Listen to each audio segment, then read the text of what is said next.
itu di Belgia itu mereka acquire coklatnya dari luar.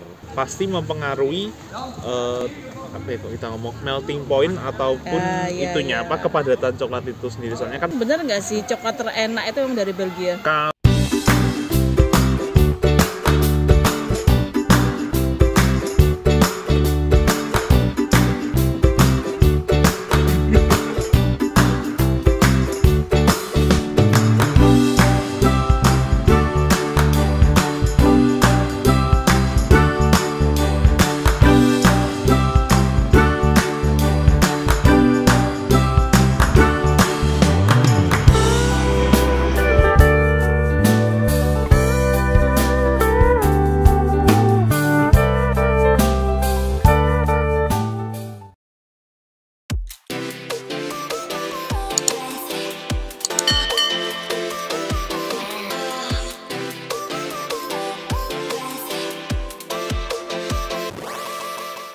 Halo Rek, Assalamualaikum. Ketemu lagi sama Rinda di channel Arek Surabaya nang Belgia. Kali ini aku mau ngebahas coklat, salah satu kuliner wajib yang harus kalian coba kalau traveling ke Belgia. Dan tentunya aku nggak sendiri, aku kali ini bareng sama Kevin Untoro. Halo. Gimana kabarnya, Vin? Baik.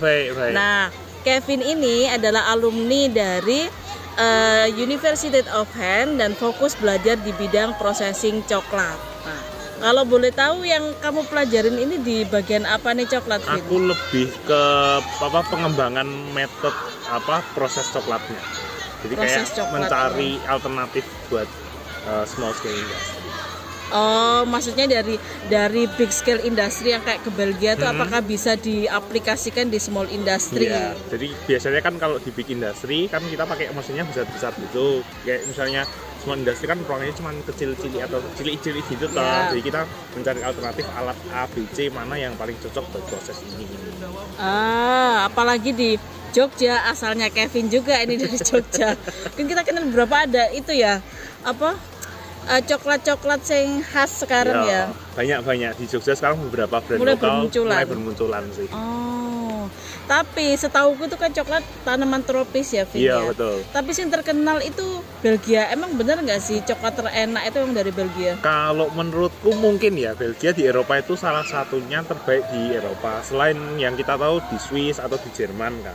Maksudnya memiliki keunikan tersendiri. Kalau misalnya kita ngomong Swiss ya milk coklatnya pasti the best lah. Kita tahu. Oh, itu Cadbury. Ya kayak gitu.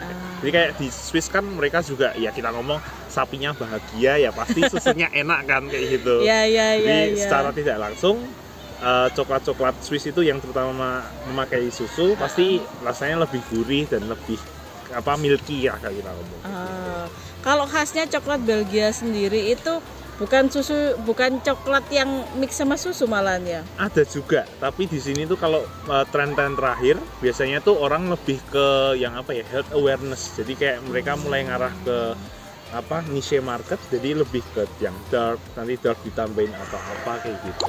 Ada aku berdasarkan data itu dari Belgia itu mereka mengolah coklat setahunnya tuh bisa sampai 360.000 ton tuh at least satu harinya tuh hampir 1.000 ton ya. Nah, itu rata-rata mereka ambil dari negeri tropis dan hanya mengolahnya atau memang di Belgia ada pertanian coklat sendiri? Kalau sepengetahuanku ya, itu di Belgia itu mereka acquire coklatnya dari luar.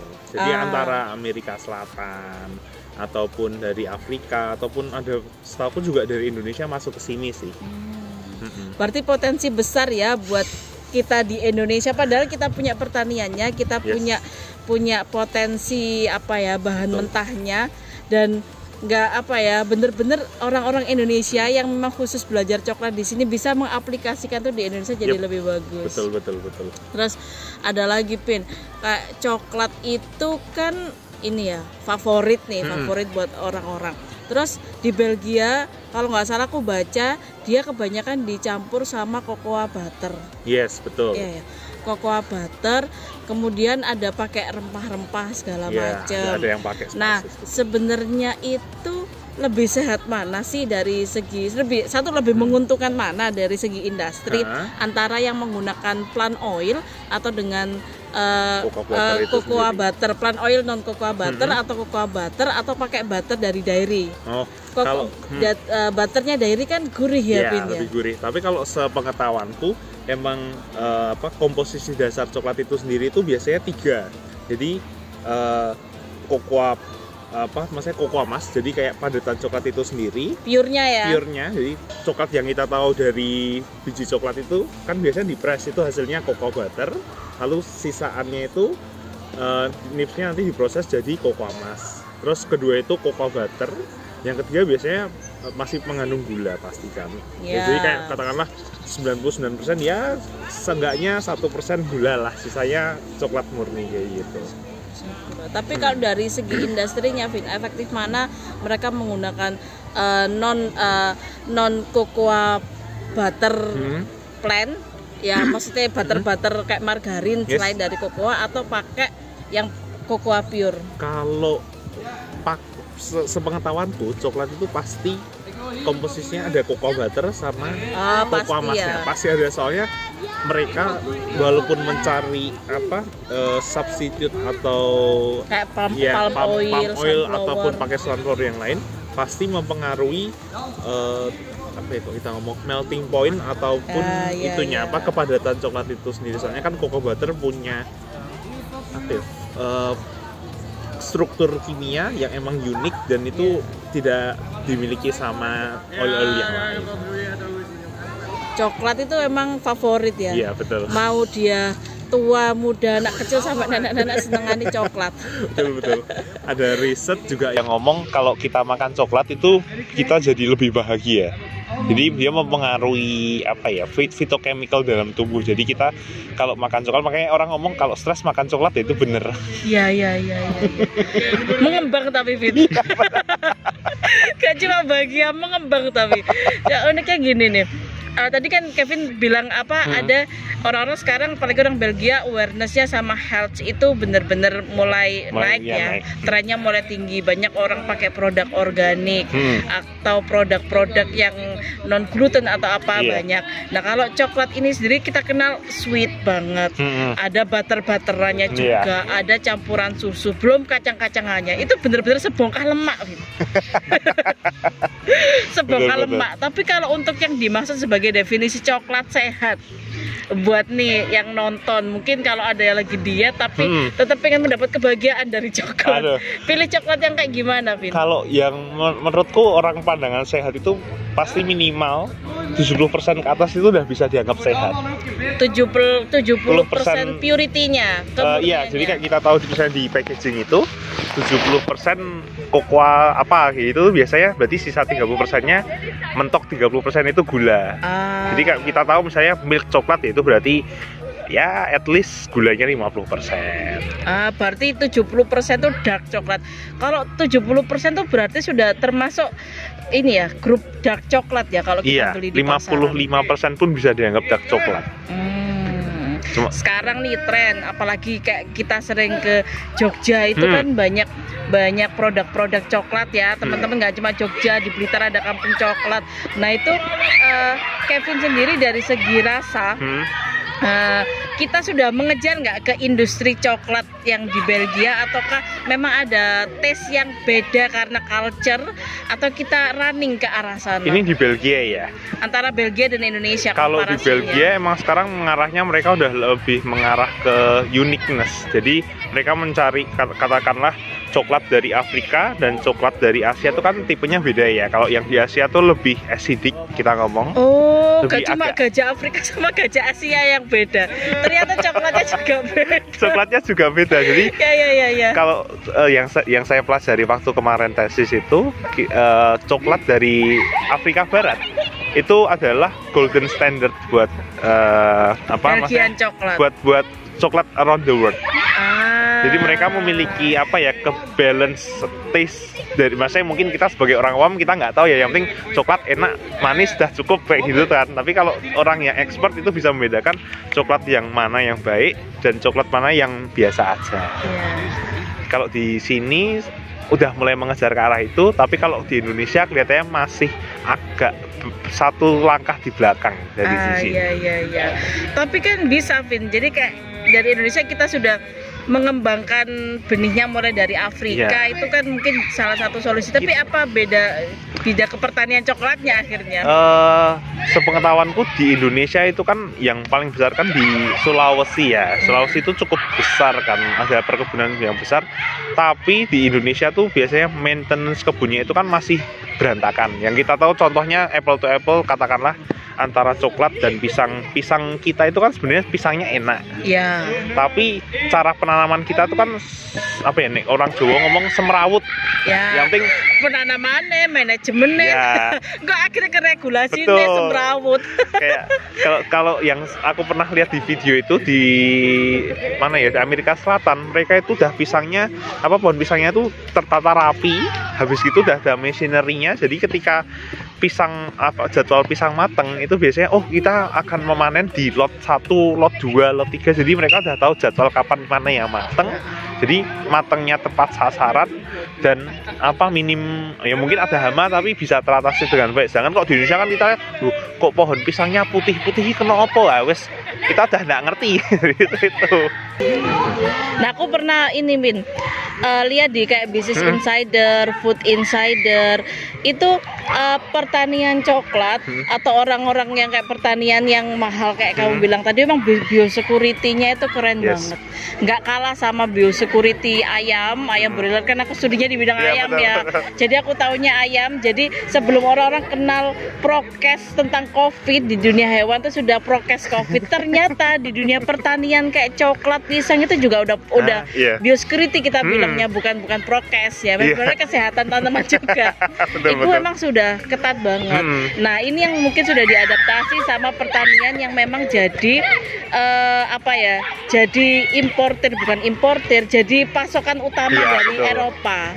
Tapi kalau Indonesia kayaknya belum sampai ke sana. Belum, Indonesia kelihatannya tuh masih mengejar produksi ya. Jadi mereka masih ngejar kuantitas dibanding kualitas itu sendiri. Sedangkan orang di sini tuh kan kita tahu bahwa di sini, maksudnya di Indonesia pun risetnya nggak kalah bagus ya. Cuman di sini kan orang tuh udah dedikasinya ke riset pun udah menggelontorkan uang berapapun udah nggak mikir.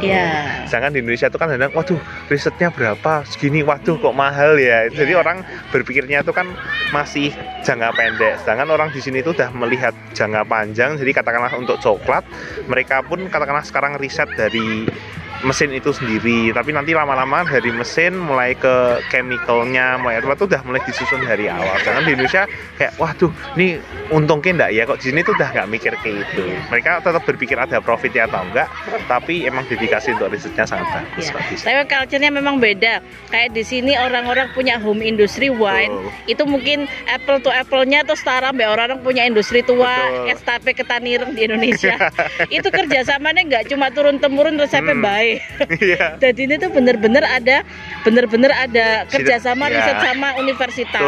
Jadi aku pernah juga di sini ke kafe bir gitu yang dari tahun ke tahun dia ternyata menyempurnakan resepnya dengan universitas. Mungkin itu mungkin kita akan berjalan ke sana 5-10 tahun ke depan, itu orang-orang yang ada di small business juga bisa tidak malu-malu lagi dan mengambil kesempatan untuk kolaborasi dengan dunia riset. Yang riset dapat ilmu, dapat data, dapat kerjasama itu bisa menghasilkan karya, sedangkan yang industri itu bisa mendapatkan formula yang sudah tersempurnakan. Nah, kayak gini ini kan beda budaya banget antara Eropa sama Indonesia, dan Kevin ini memutuskan pulang ke Indonesia, teman-teman. Padahal sebenarnya di sini itu peluangnya gede banget, dan orang-orang di sini setelah lulus masih diizinkan buat 1 tahun untuk mencari bekerja. Nah, bekerja sebagai profesional yang setara dengan ijazahnya, bukan non profesional. Jadi bayangkan kesempatan begitu besar, tapi dia akan kembali ke Indonesia untuk menerapkan kembali ilmunya di negeri sendiri, bukan di sini. Bagaimana, Vin? Apa yang kamu pikirkan, apa yang kamu rasakan setelah kamu kuliah di negeri yang modern dengan pemanfaatan coklat yang sebegitu wow untuk ke Indonesia lagi? Kalau yang aku pikir sih, kenapa kok mau balik Indonesia tuh satu pasti faktor keluarga ya, kan udah lama jauh dari rumah, jadi kayak wah udah mulai homesicknya udah mulai muncul, terus kangen ceritanya, udah mulai kangen itu rumah. Yang kedua juga kangen makanan ya, walaupun di sini mas teman-teman sering masak Indonesia, tapi bumbunya itu beda. Otentiknya itu tetap beda. Yang ketiga itu kenapa mau balik Indonesia, karena untuk jangka panjang aku lebih berpikir pengen bekerjanya di Indonesia itu sendiri. Pengen, emang dari dulu mimpi punya pengen mengembangkan di daerah-daerah pedalaman tuh masih belum hilang, masih ada nempel-nempel dikit lah. Cita-cita mulia itu. Terakhir nih, apa namanya lagi, mesti aku tuh kakek apa namanya. Aku tadi mau tanya apa? Oh, harapan. Terakhir nih Bin, harapanmu untuk perindustrian coklat di Indonesia itu seperti apa ke depannya? Kalau harapanku itu sendiri, satu tuh Indonesia bisa mengembangkan potensi dalam negeri itu sendiri ya. Karena kita tahu banyak produk coklat di Indonesia itu sebenarnya berkualitas. Cuman dari coklat itu sendiri dibedakan menjadi dua yang kita tahu. Karena orang awam kan tahu, wah coklat enak sama enggak. Sebenarnya coklat kalau ibu-ibu larang apa enggak? Loh iya, lanjut. Kalau coklat yang aku pelajari, coklat itu dibagi jadi dua. Jadi antara fine sama subtle. Jadi kayak yang fine itu sendiri, Indonesia tuh memproduksi yang fine coklat juga. Fine coklat. Jadi fine coklat itu di karakternya adalah dia memiliki uniqueness dari rasa itu sendiri. Jadi kayak ketika ngomong Vietnam yang produksinya masih jauh di bawah Indonesia, persentase fine coklatnya jauh di atas Indonesia. Wow, ini aku baru tahu nih. Dan Indonesia itu padahal dari catatan tahun 2008 itu produsen terbesar keempat di dunia. Tapi yang fine hanya 1%. Jadi agak miris ya. Jadi kayak kita ngomong ya moga-mogahan petani lokal itu sendiri mulai paham. Jadi bagaimana mengelola coklat yang cara lebih baik. Terus produsen lokalnya bersinergi juga dengan petani. Jadi kayak kita ngomong prinsip fair trade-nya tuh adalah. Jadi kalau kita tahu kan kadang-kadang tengkulak belinya kan jauh di bawah harga pasar ya. Jadi petani itu sendiri udah rekoso tambah rekoso. Jadi kayak kita contohnya petani cabai Indonesia agak miris. Jadi modal tanamnya 1.000, waktu panen kok main 1.100, padahal kos yang dikeluarkan jauh lebih dari 100 rupiah itu sendiri. Padahal petani harusnya jadi saudagar ya. Betul. Jadi kita mendulang SDA di tanah sendiri, tapi yang jadi tuannya malah orang lain. Iya. Itu tuh sama persoalan yang mirip antara garam Himalayan yang produksi, kalau nggak salah produksinya Sri Lanka atau Pakistan, tapi yang ngelola India dan disebar di seluruh dunia sebagai made in India. Iya.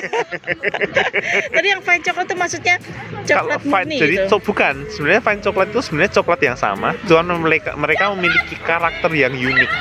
Jadi yang ekspor tuh bisa membedakan antara katakanlah coklat dari Indonesia dengan coklat dari Vietnam. Oh, kayak wine professional tester gitu. Betul. Profesi yang menarik, kamu nggak tertarik sebagai coklat professional tester? Lidahnya harus sangat peka ya, patangannya banyak itu. Jadi biasanya orang-orang seperti itu yang sensory profesional itu, satu tidak boleh merokok. Kedua, makanannya harus sangat dijaga, jadi nggak boleh terlalu asin, nggak boleh terlalu manis. Oh, berarti meat. Harus meat semua. Maksudnya makanan pun harus dijaga. Jadi kayak kita sebagai orang Indonesia kan suka makan goreng-gorengan. Wah, enak banget kan. Tapi orang-orang seperti itu boleh makan gorengan, tapi ya sehari berapa potong. Jadi biar lidahnya tetap terasah dengan baik. Bahkan lidah harus diasuransikan. Betul. Aduh, seneng banget hari ini bisa ngobrol coklat terus ngalor ngidul. Tapi dibalik itu semua kita tahu bahwa yang perlu dibenahin bukan hanya dari pertanian kita, tapi itu long chain ya. Mulai dari pertanian, industri sampai ke sumber daya alam. Yang terpenting adalah mindset orang-orangnya. Dan harapan kita bersama semoga teman-teman yang sudah menimba ilmu kayak Kevin, kayak aku di luar negeri gini, sepulang dari Indonesia ilmu kita itu bisa diaplikasikan untuk kemajuan bangsa. Gak cuma sebuah ijazah tapi juga sebuah karya. Dari Dinda cukup sekian, kurang lebihnya Sepurani Sengake. Terima kasih banyak ya Vin ya. Sampai ketemu lagi. Safe flight di Indonesia, sukses selalu. Amin. Assalamualaikum.